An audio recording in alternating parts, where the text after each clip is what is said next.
the DNVR Avalanche pregame show presented by Coors Light and Bet365. Nope, something is wrong.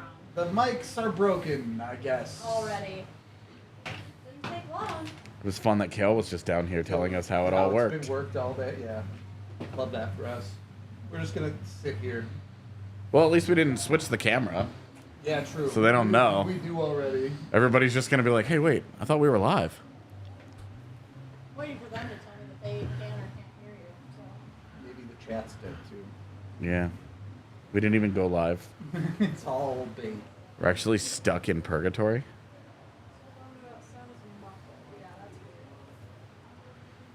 What else? Grocery store.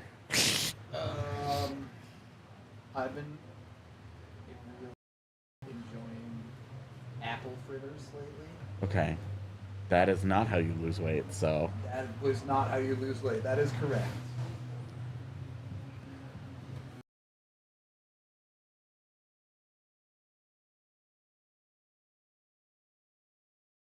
Apparently it's me.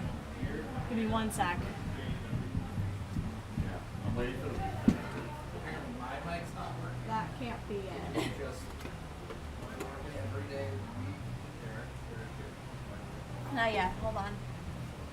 This is why I fucking can't. we're gonna do our shows from home. Oh, I'm actually so excited to be like, oh, something's broken? Fuck it. What do you want from me? You Power should plant, be. am I right? You should be good. Good? Can they hear Yeah. us? I can't, but yeah. Alright, we're gonna try it. We're going to do it live? Welcome in to the DNVR Avalanche pregame show presented by Coors Light and Bet365. The Avs have taken on the Calgary Flames on the road with a whole gaggle of their new guys coming along, led by Casey Mittlestadt. Obviously, a lot of roster news on both sides of this game. Big one for the Avs, LOC out for the season. That is super unfortunate. We wish LOC well with that surgery. But also, Artturi Lehkonen, sick tonight, will not be in. And then Justus Annunen getting a start in the net. Meanwhile, on the other side, Jacob Markstrom out day-to-day for Calgary.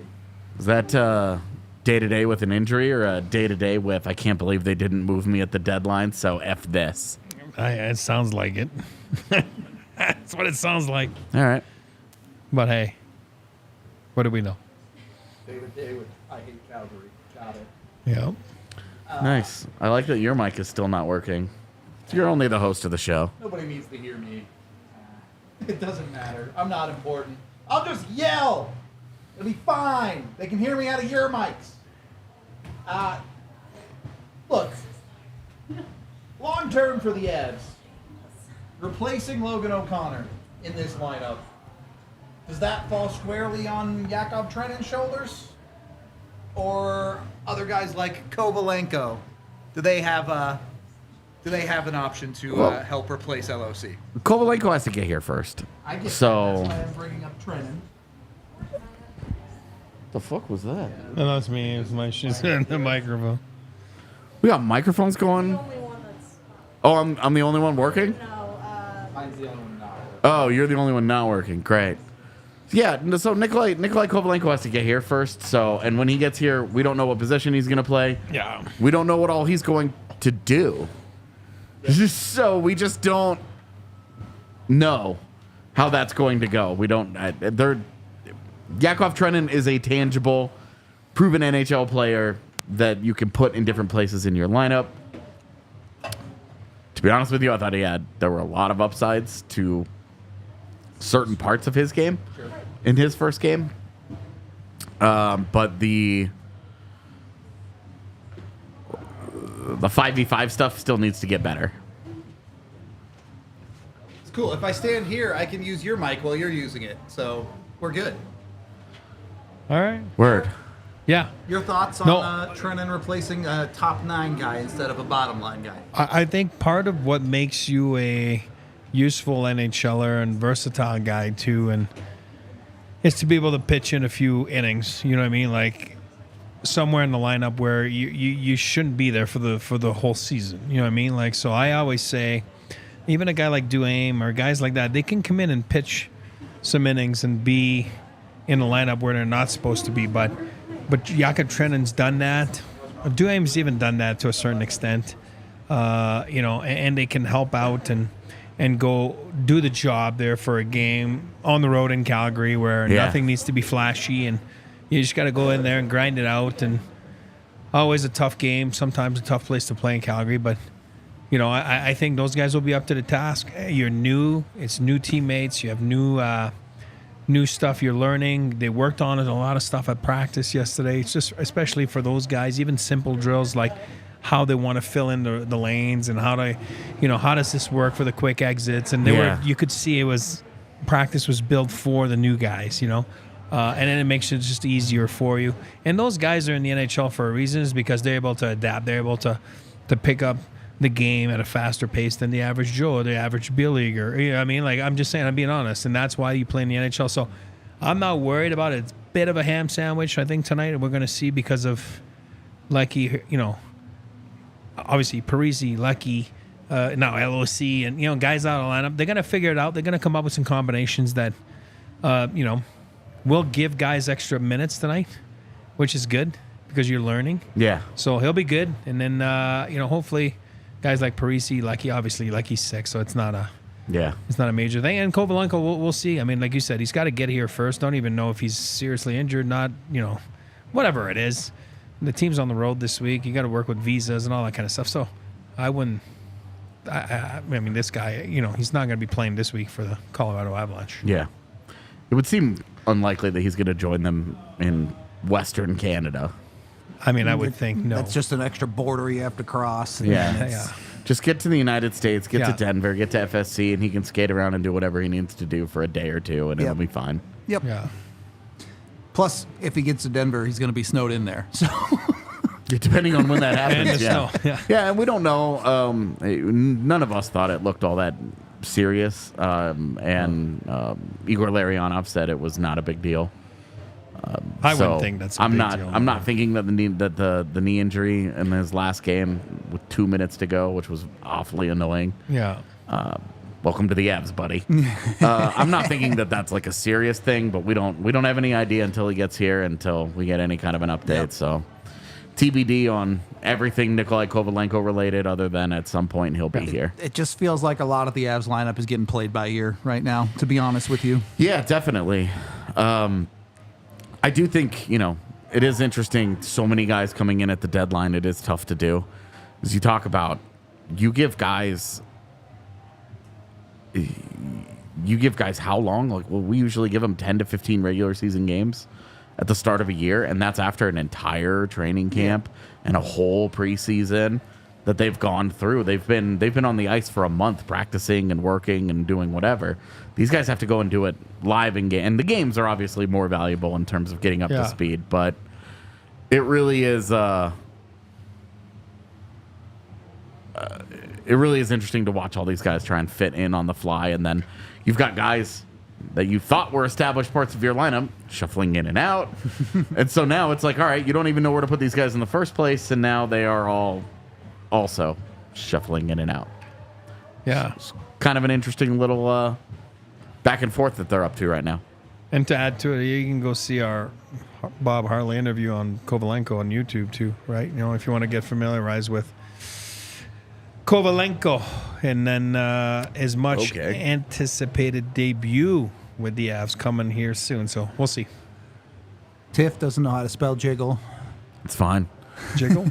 Yep. It jiggles Love with you, a J. Tiff. No, she spelled it like gigolo. Oh, God. Yeah. Giggle. Yeah. Anyway. Got it. Giggle here, giggle there. She's too busy fixing all of our problems to know how to spell. So thank you, Tiff. All right. Let's get into our 3 keys of the night here, Eric. You're kind of talking about all those new guys. I imagine they might have something to do with these 3 keys tonight. Yeah, for sure. I mean, go at them right away. I mean, there's not a lot of depth for the Flames. They've been a seller. Of course, they're still in the race there, but they have sold Tanev, Hanifin, Lindholm. I mean, the list goes on, and take their will away early. I mean, this is a team that's got nothing to lose right now. But if you take their will away early in the game, you don't let them hang around. Usually, you come out victorious. Pick at the homes in the lineup. Pick at the holes in the lineup. Not the homes, my fault. Pick at the holes in their lineup. Number 2, this was done this morning. Get traffic on Markstrom. Now scratch Markstrom because Markstrom's gone, as he pulled himself out after practice today. But I'm assuming Vladar's going to be in there. It's the same thing. Make it tough. The rebounds are there. Grease it up tonight. You have nothing to prove. You're on the road. Just play a nice road game and dirty it up a little bit.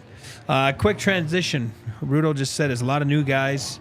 Let's make the quick exits, blue line to blue line, play with some pace, activate, show those guys that this is what Avalanche hockey is about, and let them, ease up into it, and use, like I said, there's a lot of changes on the D in Calgary. So if you're a new guy tonight, get it down low, go play below the goal line if you're Trenton, if you're, KC Mittlestadt to a certain extent, if you're Duhaime, get down there, expose their Ds a little bit there, and, I think the word of the day is activate if you're the Avs D tonight. Hell yeah. Activate. That's right. I want to see Sean Walker blow it up.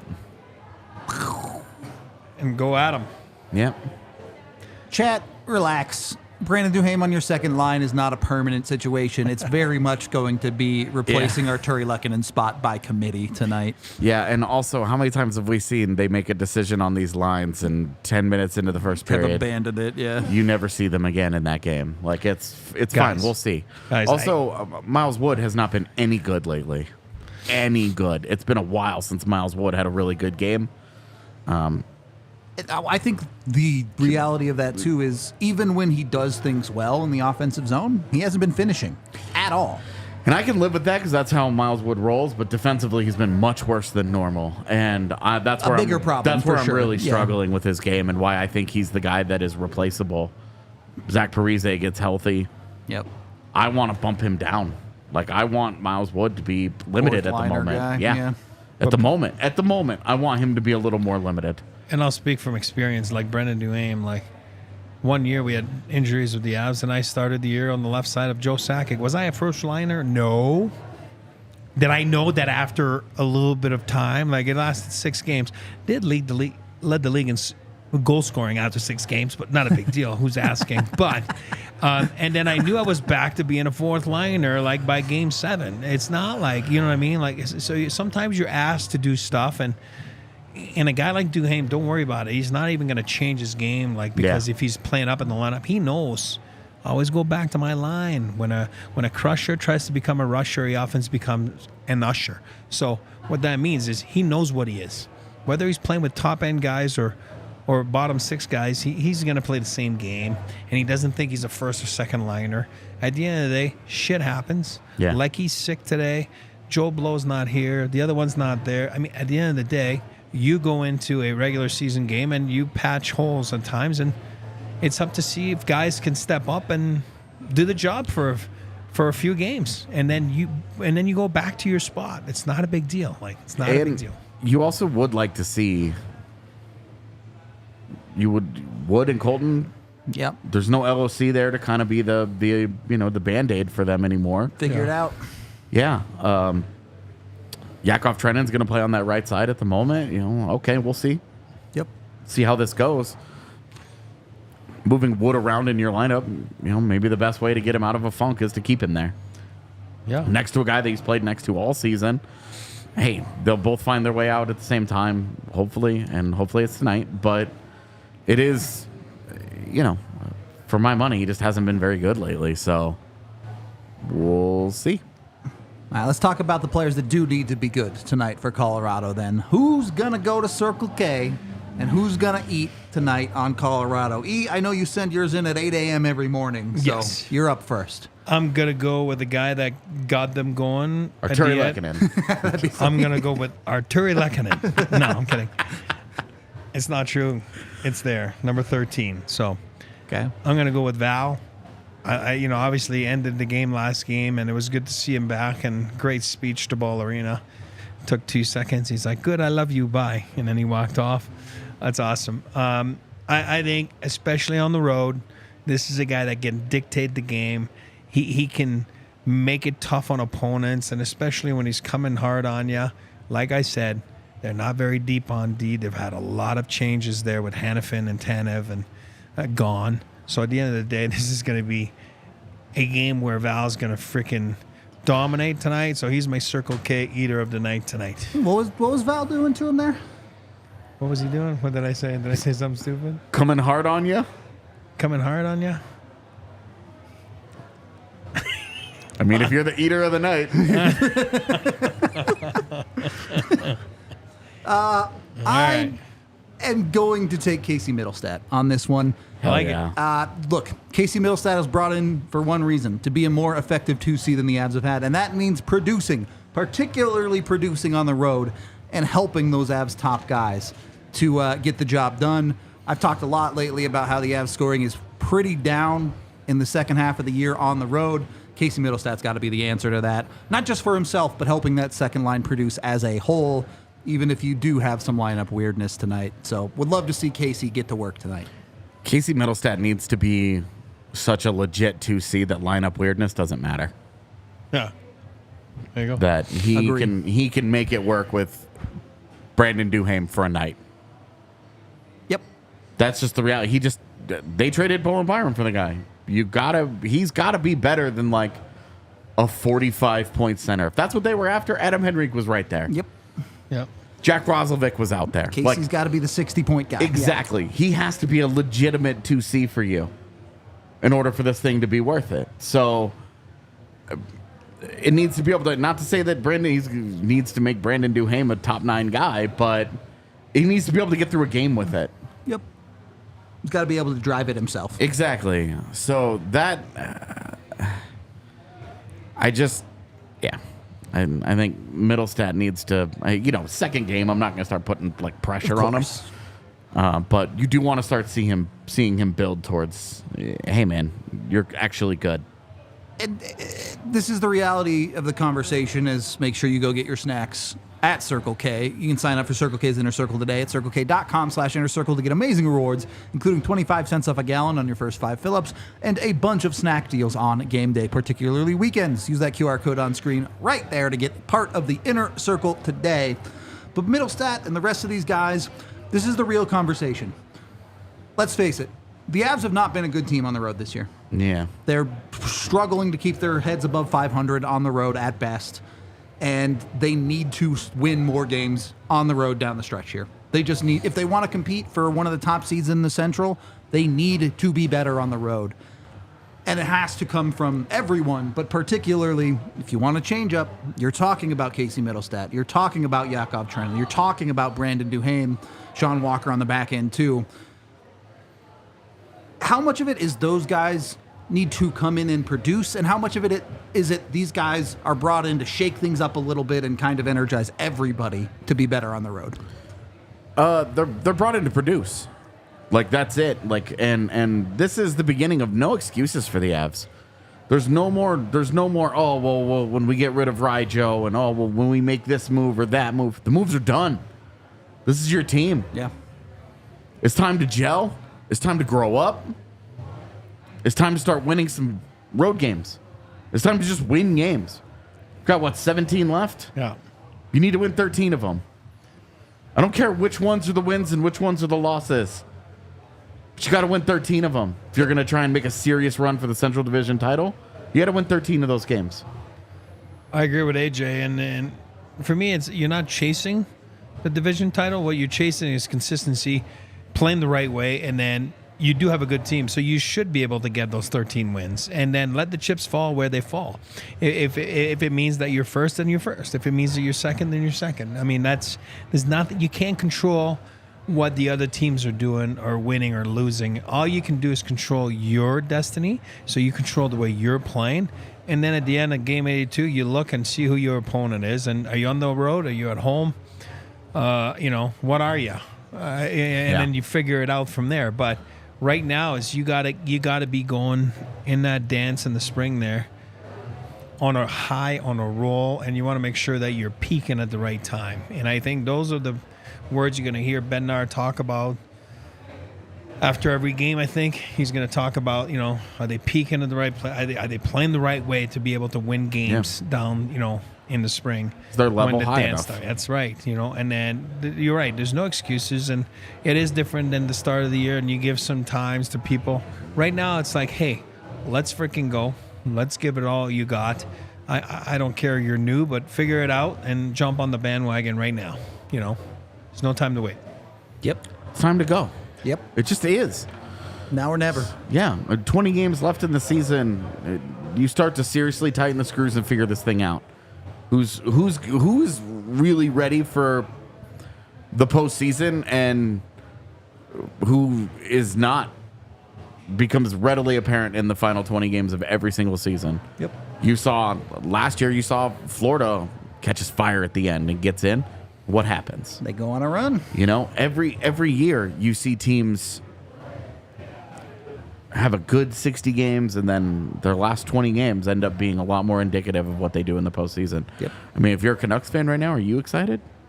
Are you worried big time that you've started to lose a bunch of games and all the stuff that has gone your way has stopped? Well, then they win a couple, and then what happens? Now you have injuries. Demko. Yeah. That sucks. I mean, you don't wish that on any. He Yeah, was of having a course. great year. You know what I mean? It kind of stinks, for that. But shit happens, right? And you just got to be able to overcome it. So didn't want to jump in, but No, you're right. You're right, though. I mean, Yeah. that's just part of life. But as a team, you've got to put your game into the right place. Vegas needs to do it. LA needs to do it. You want to be a team on the rise, not a team where you're like, well, they went 5-5. Obviously the cup-winning Avs was a little bit different because they had clinched the number 1 seed out west Different. with Yeah, like it's 11 games to play or something. So it was different. Yeah. Who gives a shit level. The thing is, even with that team, is in the last 10 games, they played a couple games where it was like, just to let you guys know, we can still do this. Yeah, when they really wanted to, Yeah. they kicked it up and then they chilled. Yep. They were sitting guys like it was a joke, right? Yep. And that's different than when you have your full lineup in, you're fighting for every single point that you can get, and and then last year's Avs, obviously, they fought for every single point, and then they got into the playoffs, and their roster further deteriorated. Yeah. And what a disaster! Things happen sometimes. Yeah, that was a disaster.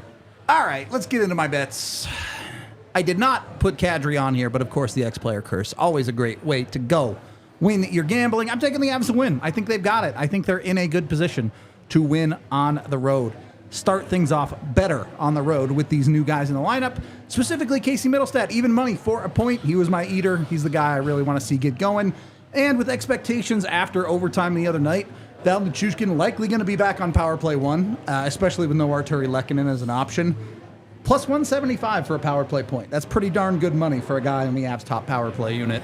Maybe get in on a good plus money for that one there. Of course, you can make a number of other bets, whatever you want to get in on with Bet365. Use code DNVR365 when you sign up. Bet $5 on any NHL game and get $150 in bonus bets when you do.